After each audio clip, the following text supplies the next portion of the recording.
Gold, trusted gold buyers. మీరు తాకట్టు పెట్టిన బంగారాన్ని విడిపించి ఈ రోజు ఉన్న మార్కెట్ ధరకు కొనబడను. ప్రాసెస్ నన్ను కూడా షాక్ గురేసింది. ఎందుకంటే ఇందాక చెప్పాను కదా, ఫేస్బుక్లో మిమ్మల్ని ఫాలో అవుతుంటారని చెప్పేసి, ఫేస్బుక్లో కానీ బయట ప్రెస్ మీట్స్లో కానీ వాటిలో చూస్తే మీరు చాలా స్టైలిష్గా కోట్స్ వేసుకొని ఫారెన్ లుక్లు అట్టుంటారు. మీలో వీరైన ఎలా చూడగలిగాడో నాకు అర్థం కాలేదు. ఏమో మరి చాలా బాగా పట్టుకున్నాడు. ఎవ్వరు కూడా ఇప్పుడు మా ఫ్రెండ్సే యూఎస్లో సినిమా చూసిన కొంతమంది, వాళ్ళు చూసిన తర్వాత ఫస్ట్ నేను ఇంట్రడ్యూస్ అయిన కొన్ని సీన్స్ తర్వాత కానీ వాళ్ళకు స్ట్రక్ కాలేదంటే నేనే అని. అప్పటి వరకు వాళ్ళు అనుకోలేదంట. ఆ ట్రాన్స్ఫర్మేషన్ బాగా చేసిన వాళ్ళు, అంటే నన్ను మొత్తం ట్యాన్ చేసి ఆ గెటప్ కూడా ఇట్లా మీసాలు పెంచుకొని ఇవంతా కూడా నల్లగా మురికి బట్టి ఆ బట్టలు కూడా అట్లనే ఉండి నేను బాడీ పెంచాల్సి వచ్చింది దానికోసం కొంతవరకు. అంటే అది ఒక వీరుడు కదా, ఒక వారియర్ టైపు. సో ఆ transformation I worked very very hard. అది ప్రదీప్ క్రెడిటే దాన్ని, అంటే ఆయన డిజైన్ చేసుకున్నట్టు దాన్ని నన్ను ఆ క్యారెక్టర్లోకి మోల్డ్ చేయడం అన్నది అది నిజంగానే. అంటే నన్ను ఇట్లా చూస్తే ఆ క్యారెక్టర్ వీడియోడు ఎట్లా చేసిండో అనుకుంటారు. నిజమే అది. సార్, మనం ఈ ఇంటర్వ్యూ చేస్తుండగా ఒక గుడ్ న్యూస్ వచ్చింది, చెప్పమంటారా? చెప్పండి. మీ కూతురికి స్టేట్ బెస్ట్ అవార్డు, అంటే గద్దర్ అవార్డు వచ్చింది. ఎవరు మీ కూతురు? రష్మిక గారు. Wow, congratulations. Thank you so much. The girl friend మూవీకి బెస్ట్ యాక్ట్రెస్ అవార్డు వచ్చింది. అమేజింగ్. పెళ్ళయి ఒక 4 రోజులు కాలేదు, అప్పుడే ఇంకా గుడ్ న్యూస్ రావడం అన్నది అది చాలా ఇంకా మంచి హ్యాపీగా ఉంది మా అందరికీ. So I will definitely speak to her and message her. మొత్తం ఫ్యామిలీ అంతా ఒక పాజిటివ్ వైబ్స్ వస్తున్నాయి. నిజమే. Thank you. కానీ ఐ థింక్ షీ డిజర్వ్స్ ఆ అవార్డ్. గర్ల్ ఫ్రెండ్లో ఆమె పర్ఫార్మెన్స్ చాలామంది మెచ్చుకున్నారు. అంటే అంత మెచ్యూర్డ్ పర్ఫార్మెన్స్, అంత యంగేజ్లో ఆమె చేయగలుగుతుంది అంటే she is extremely incredibly talented girl. So no wonder people are recognizing. And ఆ సినిమాకి అవార్డు రావడం మాకే కాదు, మొత్తం ఇండస్ట్రీ కూడా ఒక గుడ్ న్యూసే. So I congratulate not only Rashmika for the entire team of girlfriend. Thank you. And sir, మ్యారేజ్కి సంబంధించి నా దగ్గర చాలా గాసిప్స్ ఉన్నాయి. గాసిప్సే అవి నిజాలు కావు, మీరే అంటున్నారు గాసిప్స్ అని. సో అదే వీటిలో ఏవి గాసిప్స్ ఏవి నిజం మీరే చెప్పాలి. అండ్ ఫస్ట్ ఆఫ్ ఆల్ నా దగ్గర కెన్ ఐ సే ప్రతిదానికి నో కామెంట్ లేదు, ఏదో ఒక సమాధానం కావాలి. అండ్ చాలామంది చెప్తున్నది ఏంటంటే మొత్తం ఈ పెళ్ళి ఈవెంట్స్ అన్నిటికి కలిపి ఒక 15 కోట్ల దాకా ఖర్చు పెట్టారు ఈ జంట అని చెప్పేసి చెప్తున్నారు. ఎంత అయిందో నాకు తెలియదు, నేను లెక్క అడగలేదు, ఇంకా ఛాన్స్ దొరకలేదు. We are so busy, just you know ప్రతిరోజు ఏదో ఒక ఈవెంట్లో అంత బిజీగా ఉన్నప్పుడు ఖర్చు గురించి ఎక్కడ వెనకైతే ఆడలేదు. ఎంత ఖర్చు అయిందన్నది నాకైతే తెలియదు. ఈ నెక్స్ట్ 2-3 డేస్లో మా సిస్టర్ దగ్గర పోయి అడిగితే ఒకసారి లెక్క చూసుకుంటే నాకు ఐడియా వస్తుందేమో. కానీ మీకే తెలుస్తుంది, అంటే ఒక గ్రాండ్ వెడ్డింగ్ అయితే అయ్యింది, ఖర్చుకు వెనకాడకుండా ఖర్చు పెట్టినరు. అది ఎంత అయిందన్న నాకు ఐడియా లేదు. అండ్ ఖర్చు అనే ప్రస్తావన వచ్చింది కాబట్టి నాకు వేరే విషయం గుర్తొచ్చింది సార్. పెళ్ళైన తర్వాత సత్యనారాయణ వ్రతం కోసం వాళ్ళ ఊరు వెళ్ళారు కదా. ఊరు వెళ్ళిన తర్వాత అక్కడ స్కూల్లో పిల్లలకి ఇకపైన ఎవరైతే స్కూల్ టాప్ వస్తారో వాళ్ళందరికీ వాళ్ళ చదువులకు అయ్యే ప్రతి ఖర్చును నేను భరిస్తానని చెప్పి విజయ్ గారు ప్రామిస్ చేశారు. ఆ డిసిషన్ అప్పటికప్పుడు తీసుకున్నారా ఊరు వెళ్ళినాక? లేదు, ముందే ఐడియా ఉంది విజయ్కి. అంటే ఇట్లా చారిటీ వర్క్ చేయడం చాలా ఇష్టం ఫస్ట్ నుంచి కూడా. మీరు గమనించండి, మామూలు ఎర్లీ స్టేజ్ ఉన్నప్పటి నుంచి కూడా వాడు బర్త్డేకి ఐస్ క్రీమ్ బండి దగ్గర నుంచి చూస్తే కోవిడ్లో ఎవ్వడికి రాని idea, he started Deverakonda foundation ఆ రోజు. అంటే ఇండస్ట్రీ నుంచి ఇంకా యాక్టివ్గా ముందుకు రానప్పుడే అందరికంటే ముందు వచ్చేసి ఒకటి చేద్దాము, మనము ఫుడ్ ప్యాకెట్ సప్లై చేద్దాము, మెడిసిన్ సప్లై చేద్దామని ఆయన రౌడీ టీం అందరినీ గ్యాదర్ చేసి వాళ్ళందరికీ చేయగలిగిండు. సో ఆయన ఒక ఫిలాంథ్రపీ పాయింట్ ఆఫ్ వ్యూలో ఆయనకు ఐడియాస్ ఫస్ట్ నుంచి ఉన్నాయి. సో వాళ్ళ ఊరికి వాళ్ళ నాన్న అమ్మ ఏదైతే కనెక్షన్ ఉందో, మేము ఊర్లో పెరిగినాం. నేను 5th వరకు ఊర్లోనే చదివినా, మా చెల్లెలు ఊర్లోనే చదువుకుంది. సో వాళ్ళ నాన్న ఫస్ట్ నుంచి ఊరి వాతావరణం మా అందరికి బాగా ఇష్టమే. సో ఆ ఇష్టాన్ని ఊరి నుంచి డిస్కనెక్ట్ కావద్దు అన్నది ఫస్ట్ నుంచి వాడికి ఉన్న ఐడియానే. అందుకే ఊర్లో అంత ఖర్చు పెట్టి ఇల్లు కూడా కట్టించుకున్నారు. సో ఊరి వాళ్ళకి ఎట్లా చేద్దామన్నది అచ్చంపేట డివిజన్లో ఉన్న ఒక 30-40 స్కూల్స్కి టాప్ ర్యాంక్స్ వచ్చిన 2 ఎవరికో కంటిన్యూస్గా మేము సపోర్ట్ చేస్తామన్నది అది ముందు ప్లాన్ చేసుకున్నాడు స్పాంటేనియస్గా అని అయితే నేను అనుకోను. సార్ అది నాతోటైతే డిస్కస్ చేయలేదు, కానీ అది హీ హ్యాడ్ అన్ ఐడియా, ఒక ఐడియా అయితే ఉండింది, చెయ్యాలి ఏదో ఒకటి ఊరికి, మన ఊరికి ఇక్కడ ఉన్న పేద పిల్లలకు కానీ ఏదో ఒకటి మంచి ఎడ్యుకేషన్ సిస్టంలో బాగా ఇంట్రెస్ట్ ఉన్న వాళ్ళని పైకి తీసుకొస్తే బాగుంటుంది అన్నది వాడు ఐడియా. అంటే యాక్చువల్గా ఈ విషయాన్ని మీడియాలో చాలామంది క్లియర్గా రాయలేదు. స్కూల్ టాప్ వచ్చిన ఒకరిద్దరు పిల్లలు అంటే మీరు చెప్పినట్టు 40 స్కూళ్ళు, అవును, ఎవ్రీ ఇయర్ ఆ నెంబర్ పెరుగుతూ పోతుంది, 100 మంది పిల్లలు అవుతారు కదా సార్. అది ఇంకా నాకు డీటెయిల్ తెలియదు ఎగ్జాక్ట్లీ ఎట్లా అన్నది. మరి అది ఒకసారి డైరెక్ట్ విజయ్ని అడిగితేనే బెటర్ ఏమో. Is the one who is sponsoring. చాలా గొప్ప ఆలోచన, ఎందుకంటే అంటారు కదా అన్ని దానాల్లో కల్లా విద్యాదానం గొప్పదని చెప్పేసి. అది ఆ డీటెయిల్ తెలియదు, నిజమే. అది విద్యాదానం అంటే నాకు తెలియదు ఆ సపోర్ట్ సిస్టమ్ అని ఎట్లా ప్లాన్ చేసుకున్నారు అన్నది, వాళ్ళు ఎంత బడ్జెట్ క్రియేట్ చేసుకున్నారు అన్నది. కానీ అవన్నీ పక్కన పెడితే మీరు ఎంత సపోర్ట్ చేసినా కానీ ఒక టాపర్కి ఫైనాన్షియల్గా వెనకబడి ఉన్న వాళ్ళకి ఎంత హెల్ప్ చేసినా హెల్పే కదా, మంచే కదా. మరి ఇక దాంట్లో ఇక కాంట్రవర్సీ ఎందుకు, ఇంతమందికి ఎట్లా చేస్తాడు, ఎన్ని రోజులు చేస్తాడు, అది ఇంకా అక్యుములేట్ అయ్యి కొన్ని 100 మంది అయ్యి వీళ్ళందరికీ సస్టైన్ చేయగలుగుతాడా అన్నది అది ఇంకా నెగటివ్ థింకింగే అవుతుంది. మనం ఆలోచించాల్సింది వాట్ హీ మేడ్. ఒక స్టేట్మెంట్ ఇచ్చింది, నేను తప్పకుండా ఈ అచ్చంపేట డివిజన్లో కొన్ని స్కూల్స్కి టాపర్స్కి నేను హెల్ప్ చేస్తా ఫైనాన్షియల్గా అన్నాడు. అది ఎంత హెల్ప్ ఏంటి అన్నది అది it is still a help. అది నా పాయింట్ ఆఫ్ వ్యూలో that is still a very great decision. దాన్ని మనము ఇంకా వేరే విధంగా దాన్ని ఖూనీ చేసి డైసెక్ట్ చేసి ఎందుకు ఏంటి అని చేస్తే అది అనవసరం కావాలని కాంట్రవర్సీ క్రియేట్ చేసినట్టే నా point of view. So let's leave it there. కానీ హెల్ప్ అయితే చేస్తాను. కరెక్ట్, ఏదైనా మంచి కార్యక్రమం మంచి కార్యక్రమం అంతే. అండ్ ఇంకో గాసిప్ కూడా ఉంది, రష్మికకి చాలా పెద్ద గిఫ్ట్ ఇచ్చాడు పెళ్ళి అయిన తర్వాత విజయ్ దేవరకొండ. తెలియదు, నాకు తెలియదు, మీకేంది మీకు తెలుసు నాకు చెప్పండి. 90 కోట్ల రూపాయల విల్లా ఇచ్చాడు. వాడు చేసిన సినిమాలు ఎన్ని? లేదు సార్, ఇది 90 కోట్లు చాలా మెయిన్ స్ట్రీమ్ వెబ్సైట్లు అన్ని రాసినాయి, మీరు కూడా చూసుంటారు నాకు తెలిసి. నేను చూసినా కానీ అవన్నీ మీరే అన్నారు కదా గాసిప్ అని. 90 కోట్లు ఎక్కడి నుంచి వస్తాయి చెప్పండి? నేను అందుకే గాసిప్. వాడికి సినిమా చేస్తే ఇస్తాన్న పైసలే సరిగ్గా వస్తలేవు, దానికి కూడా కొట్లాడి తెచ్చుకోవాల్సి వస్తుంది ఒక్కొక్కసారి. ఎందుకంటే సినిమాలు కూడా బ్లాక్ బస్టర్ అయితే లేవు కదా. సినిమాలు చేసే వాళ్ళం మీకు ఐడియానే ఉంది, సినిమాలు ముందు పైసలు వచ్చినాయి, సినిమా రిలీజ్ అయినాక ఇస్తామన్నా ఎప్పటికీ రావాలి. సో నేను అనేది ఏంటంటే వాడు చేసినవి 10-15 సినిమాలు, 10-15 సినిమాల 90 కోట్ల క్యాష్ ప్రజెంట్ ఏదో గిఫ్ట్ అన్నది ఇలా that is highly impossible current సిచ్యువేషన్లో. వాడికి ఐడియా ఉండొచ్చు, ఏదైనా పేపర్ మీద రాసిచ్చిండేమో, మరి తెలియదు ఇస్తా అని. అంటే ఇది జస్ట్ నవ్వుకోవడానికి అడగలేదు సార్, ఇలాంటి విషయాల్లో కొంత క్లారిటీ రావాలి. ఎందుకంటే స్టార్స్ లైఫ్ అంటే ఏదో ఒక ఆకాశంలో మబ్బుల్లో అలా ఉంటుంది, ఎంత ఆనందంగా ఉంటుంది అని చెప్పి పిచ్చి పిచ్చిగా అనుకుంటూ ఉంటారు. వెనకాల ఉండే పెయిన్, మీరు అన్నట్టు ఒక సినిమా చేస్తే ఫుల్గా రెమ్యునరేషన్ రావడమే కష్టం. ఇది విజయ్ దేవరకొండ లాంటి స్టార్ హీరో కూడా. That is the truth. అంటే నేను ఎవరిని క్రిటిసైజ్ చేయట్లేదు, అంటే మనం అడగడానికి కూడా వీల్లేదు. ఎందుకంటే సినిమా హిట్ అయితే పైసలు వచ్చినప్పుడే కదా ఎవరికైనా రివార్డింగ్ ఉండేది. సినిమా హిట్ కానప్పుడు ఇస్తాన పైసలు మాత్రం ప్రొడ్యూసర్ కానీ ఇంకెవరైనా కానీ ఇస్తాను, అది ఎట్లా తీసుకొచ్చి ఇవ్వగలరు? మ్యాక్సిమం వాళ్ళు ఇచ్చేవంతా ఇచ్చేస్తారు, కానీ వాళ్ళ తర్వాత కాన్వర్జేషన్స్లో ఏదైతే ఇస్తానారో అది ఇవ్వలేకపోతారు. ఎందుకంటే ఇప్పుడు లైగర్ లాంటి అంత పెద్ద సినిమా హిట్ కాకపోతే అంత ఖర్చు పెట్టినప్పుడు ఎట్లా ఇవ్వగలుగుతారు అన్నది నా పాయింట్. సో మీరు అన్నది సినిమా వల్ల లైఫ్ అంతా మీరే అన్నారు, అది ఒక మబ్బుల్లో that's exactly what it's not the reality అన్నది కరెంట్లీ వాళ్ళకంటే తిండికి లేకుండా అయితే ఉండరు. ఆఫ్ కోర్స్ వాళ్ళకు ఒక లైఫ్ స్టైల్ వచ్చింది, దే ఆర్ హ్యాపీ. అంతేగాని సడన్గా ఎన్నో 100 కోట్లు వచ్చేస్తాయి అది అన్నది ఈ స్టేజ్లో విజయ్కి అది ఇంకా అచీవ్ చేయలేదు. And I hope he will do that. కానీ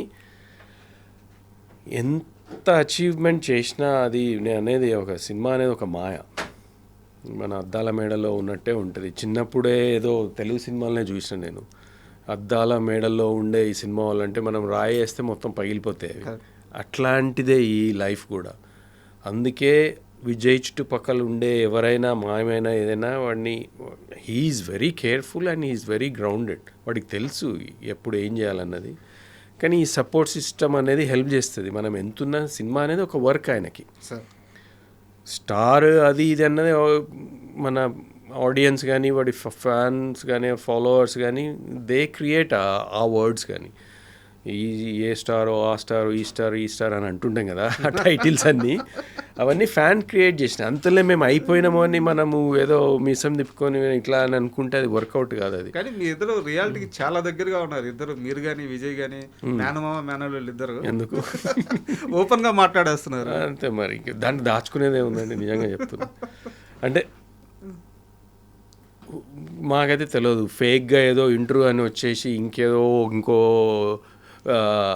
ఎక్స్ప్రెషన్ ఇచ్చి ఇంకో క్యారెక్టర్ లాగా ఎంటర్ అయ్యి what I'm is about I'm అంటే నేను ఇష్టంగిని అని నేను బయటైనా ఇట్లయినా మాట్లాడుతాను, విజయ్ అయినా అట్లనే ఉంటాడు. మనం ఇంటర్వ్యూకి ముందు మాట్లాడుకున్నాం సార్, అంటే ఎందుకు విజయ్కి ఈ క్రేజ్ ఇంత క్రేజ్ అంటే ఇప్పుడు మరి కొన్ని సినిమాలు పోవచ్చు, కొన్ని సినిమాలు ఆడవచ్చు, బట్ సినిమా సక్సెస్తో ఫెయిల్యూర్తో సంబంధం లేకుండా ఇంత క్రేజ్ రావడానికి కారణం ఏంటంటే ఇదే, ఈ ఓపెన్గా ఉండడం. మీరు మీలాగా ఎలాగైతే ఉన్నారో విజయ్ లాగా ఉన్నాం, ఎక్కడ కూడా విజయ్ మాస్కేడు, వాళ్ళని ఆనందపరచాలని చెప్పి లేని మాటలు చెప్పరు.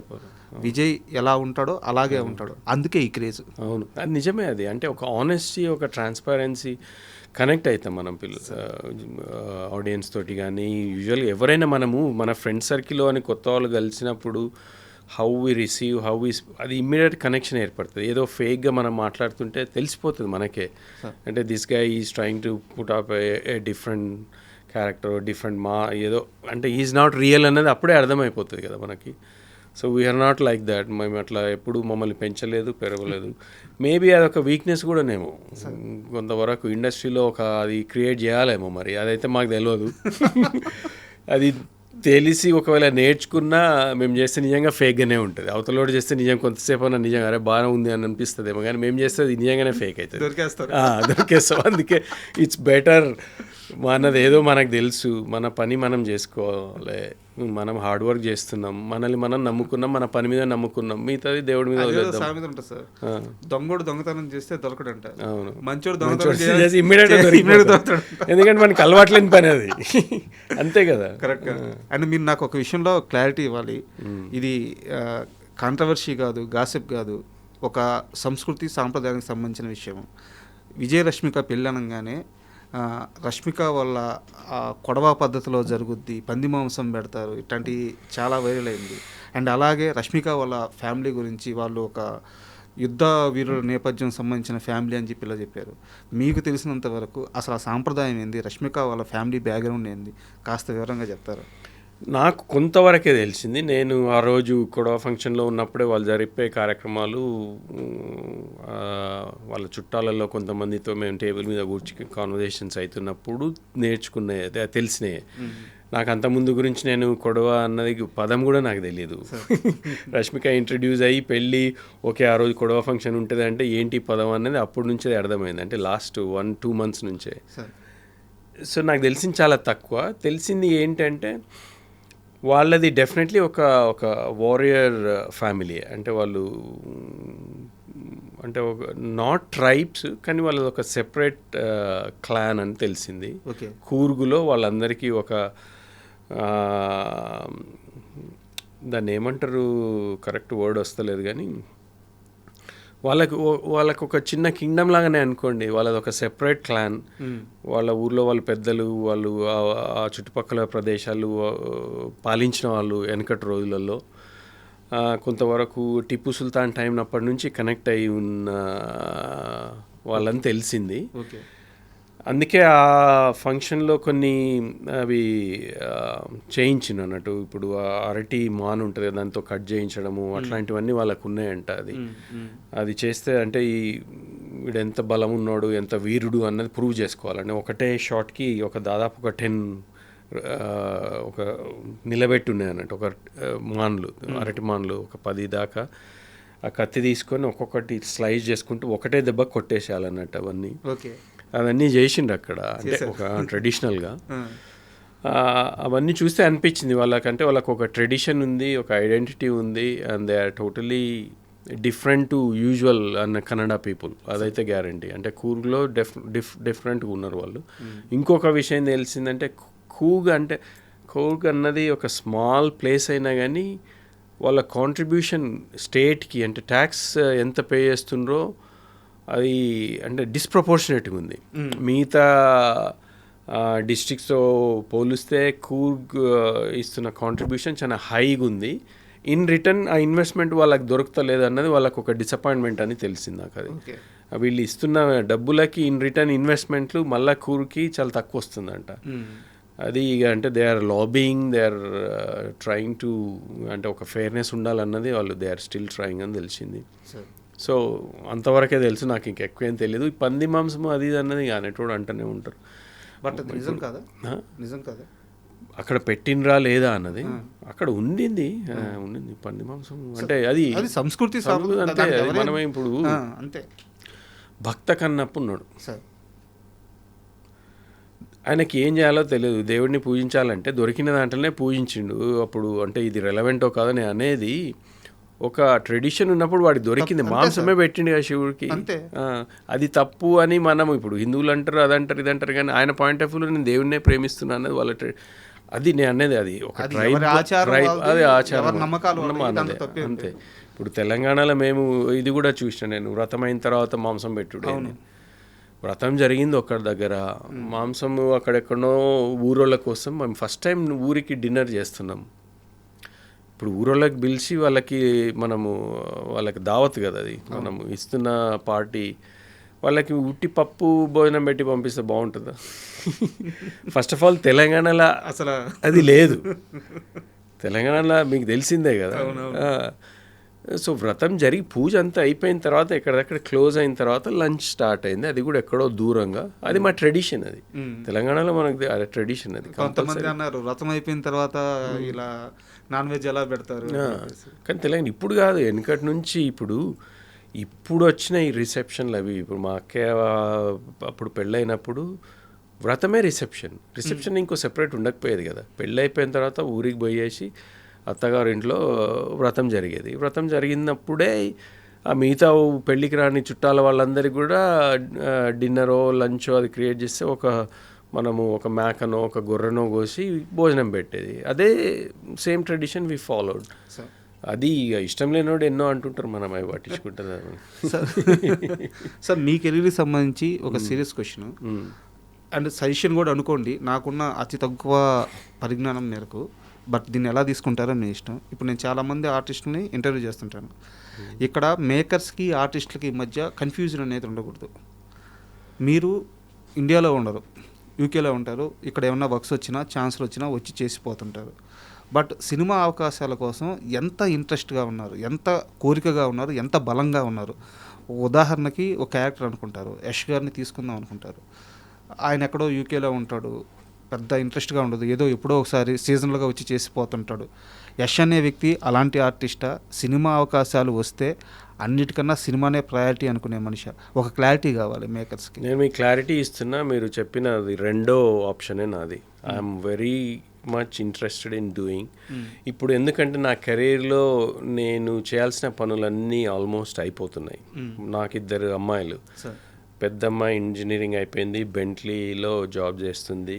షీ సెటిల్డ్, ఆమెకు సినిమాలు ఇష్టం లేదు, ఆమె అంతటా ఆమె. చిన్న అమ్మాయి లా చేస్తుంది, ఆమె పెద్దగా అయిపోయింది, ఆమె ఇండిపెండెంట్గా ఉంది. నేను మా వైఫే. ఇన్ని రోజులు కష్టపడి అన్నిటికీ దూరంగా సినిమా అని ఇష్టం ఉన్నా కానీ నా బాధ్యతల వల్ల నా కుటుంబాన్ని కొంతమందిని ఫైనాన్షియల్ హెల్ప్ చేయాల్సి వచ్చినందుకు అన్నీ వదులుకొని ఇన్ని రోజులు చేసినాం. ఇప్పుడు ఆ స్టేజ్ దాటి నా అనే టైం నాకు వచ్చింది. ఇప్పుడు నాకున్న ఈ 10-15 ఏండ్లు ఏది వచ్చినా చేయాలన్నది నేను చాలా కాన్ఫిడెంట్గా, ఐఎమ్ వెరీ మచ్ డిసైడెడ్. నాకు ఆపర్చునిటీ వస్తే నేను ఇప్పుడు ఎప్పుడు రమ్మన్నా కానీ వచ్చేస్తా. అట్లనే ఛాంపియన్ కూడా అంతే. నేను దాదాపు 3-4 టైమ్స్ ఛాంపియన్ కోసం వచ్చిన, 3-4 టైమ్స్ ట్రావెల్ చేసినాం. దాదాపు 4 months టైం ఇచ్చిన. చాలా లాంగ్ సీన్స్ ఉండే, నా కాంబినేషన్ సీన్లు ఊర్లో వాళ్ళతో కలిసి ఉండే కాబట్టి I was there almost in every scene. షూటింగ్లో అయితే, సినిమాలో ఎంత కనపడ్డది వేరే విషయం, కానీ ఐ వాజ్ దేర్. నేను ఆ కమిట్మెంట్ అయితే ఇచ్చినా కదా. అంత బిజీగా ఉండి, నా బిజినెస్ ఉంది, నా వర్క్ ఉంది, అన్నీ ఉన్నా కానీ when I was needed I said okay I'm coming. నాకు ఆల్ ఐ నీడెడ్ వాజ్ నాకు ఒక 2 weeks నోటీస్ ఇవ్వండి అని అప్పుడు చెప్పిన. కానీ ఇప్పుడు వచ్చే ఆపర్చునిటీని బట్టి అది ఏంటి అన్న దాన్ని బట్టి నేను I will put a side, I will work from home. ఇక్కడ నుంచి నేను చేసుకోవాలి. అప్పుడు కూడా నేను క్యారవాన్ నుండి నేను టీమ్స్ కాల్స్ చేసిన, నా టీమ్ తోటి అక్కడ మాట్లాడినా, ఐ వాజ్ టేకింగ్ అవన్నీ నేను చేసిన. కానీ అది ఎప్పుడు కూడా డిస్ట్రప్టివ్గా వర్క్ షూటింగ్లో ఎక్కడ ఎవరికి తెలియదు కూడా తెలియదు. So I'm very committed, I'm determine. If there is a good opportunity I want to prove my self as an actor కూడా. యాక్టింగ్ అంటే నాకు చాలా ఇష్టం, నిజంగా చెప్తున్నా, చాలా ప్యాషనెట్గా చెప్తున్నా. మీకు తెలిసినా కానీ ఎవరైనా యాక్టింగ్ ఆపర్చునిటీస్ ఉన్నా కానీ just you know refer my name. I'm ready to do any role. As an artist I just wanted to do some good characters. Just ఈ క్లారిటీ కోసమే అడిగాను సార్ నేను ఈ క్వశ్చన్. అండ్ ఇక్కడ ఇంకో క్వశ్చన్ కూడా మీరు తప్పుగా అనుకోవద్దు. విజయ్ దేవరకొండ మేనమామ అనేది మీకు పర్సనల్గా అవకాశాలు అడగడానికి ఇది మీకు మైనస్ అయ్యే అవకాశం ఉంది కదా? ఉంది. కొంతమంది అంత పెద్ద ఆయనకి ఇంత చిన్న రోల్ ఏమిద్దామని అనుకోవచ్చు. ఉంది. కొంతమంది దగ్గరికి వెళ్ళి మీరు ఈ రేంజ్లో ఉండి వెళ్ళి వీళ్ళని అవకాశం మా ఓడికి ఏమన్నా బ్యాడ్ నేమ్ అవ్వద్దేమో అని చెప్పి ఇది ఒక సమస్య ఉంది. సో దీన్ని ఎలా దాటాలి? అది నిజంగా చాలా very interesting question and very good question మీరు అన్నది. నేను కూడా చాలా రోజుల నుంచి ఆలోచిస్తున్నా. అంటే నేను విజయ్ పాయింట్ ఆఫ్ వ్యూలో ఆలోచిస్తే నేను ఆయనకి ఒక బ్యారియర్ కావద్దు. అంటే రెప్యుటేషన్ పాయింట్ ఏంది, మీ మామ వచ్చి అక్కడ అడుగుతున్నాడు ఇక్కడ వచ్చినాడు అనేది చాలా బాగుండదు. అట్ ద సేమ్ టైం మీరు అన్నట్టు ఆపర్చునిటీ ఇవ్వాలంటే ప్రతి చిన్న రోల్ ఏదో కనపడే రోల్ ఆయన ఎందుకు అంత దూరం నుంచి పిలిచి ఈ రోల్కి ఎందుకు పిలుస్తామని కొన్ని ఆపర్చునిటీ అసలు రాకపోవచ్చు. అదన్నట్టే అది చూడాలి ఎట్లా ఇవాల్వ్ అవుతుంది అన్నది. బ్రేక్ చెయ్యాలి, అదైతే కరెక్టే. కానీ ఛాంపియన్లో అవకాశం ప్రదీప్కి నేనెవరో తెలీదు. పెళ్లి చూపులు యశ్ రంగన్ పేరు వినింటాడు కానీ నేను ప్రదీప్ ఎప్పుడు కనెక్ట్ కాలేదు, ఎప్పుడు మేము ఫేస్ టు ఫేస్ మాట్లాడుకోలేదు. ఆయన సంహౌ ఎవరో ఫోటో చూపిస్తారు, ఇది బాగానే ఉంది కొన్ని ఫోటోలు పంపించండి ఒక ఊరోడ్లాగా అంటే, నేను లండన్ నుంచి ఆ గెటప్లో కొన్ని ఫోటోలు పంపిస్తే అది కూడా నచ్చి దాని తర్వాత ఒక స్క్రిప్ట్ ఒక 1 పేజ్ డైలాగ్స్ పంపించాను. ఓకే ఇది చేసి పంపించండి చూద్దాము అంటే అది చేసి పంపించిన, అది కూడా నచ్చింది వీడియో. అది నచ్చిన తర్వాతనే ఆయనకు తెలిసింది ఓకే యశ్రంగిని అంటే ఇంకా బాగుంది కదా అనుకొని అప్పుడు తీసుకున్నారు. సో అది ఒక నేను ట్రై చేయకుండా వచ్చిన ఆపర్చునిటీ అది. అట్లా ఎవరైనా చూసి నిజంగా నేను సూట్ అవుతా కొన్ని క్యారెక్టర్స్కి అంటే ఐఎమ్ రెడీ టు డూ. కానీ మీరు అన్నట్టు అది ఎంతవరకు మరి జనాలు అది ఎట్లా బ్రేక్ చేయాలో మరి అది I don't know. But I'm here to do good roles if there is an opportunity. Vijay మేనమామగా నేను అడుక్కొని చేయాలని అయితే లేదు. I don't want to be pain for Vijay, ఆయన రెప్యుటేషన్ పాడు చేయాలి. కానీ అట్ ద సేమ్ టైం నాకంటూ ఐఎమ్ అన్ ఇండివిజువల్, నాకు ఒక ఐడెంటిటీ ఉంది. నా కెరీర్ వేరు, విజయ్కి నాకు సంబంధం లేదు కెరీర్ పాయింట్ ఆఫ్ వ్యూ. వాడిది నాది అంతే. సో అట్లాంటప్పుడు people should see me as Yash Rangineni, not Vijay's మేనమామ. As long as they see that, I hope they will consider me for those roles. Yeah. Sir, last 2 questions. ఇప్పుడు ఎక్కడ ఉన్నారు మా జంట? వాళ్ళు నేను ప్లేస్ చెప్పాను కానీ దే హ్యాడ్ ఒక 4 days బ్రేక్ దొరికింది ఇమీడియట్గా. హనీమూన్ అని కాదు కానీ అదే వాళ్ళు హాలిడే పోయినరు. They wanted to go away from all this chaos. ఇన్ని రోజులు ఇంతమంది చుట్టుమధ్యలో అంత టెన్షన్ వాళ్ళ మీద ఉండే కదా. So they wanted to spend quite time before మళ్ళీ వాళ్ళిద్దరు షూట్ స్టార్ట్ అవుతుంది నెక్స్ట్ వీక్ నుంచే. ఇద్దరు మళ్ళీ సెపరేట్ అయిపోతారు for at least 2-3 weeks. They are not seeing each other. So అందుకే ఈ 4 days గ్యాప్లో we wanted to have a quick ఒక పీస్ఫుల్ బ్రేక్ అని పోయినరు. So yeah they just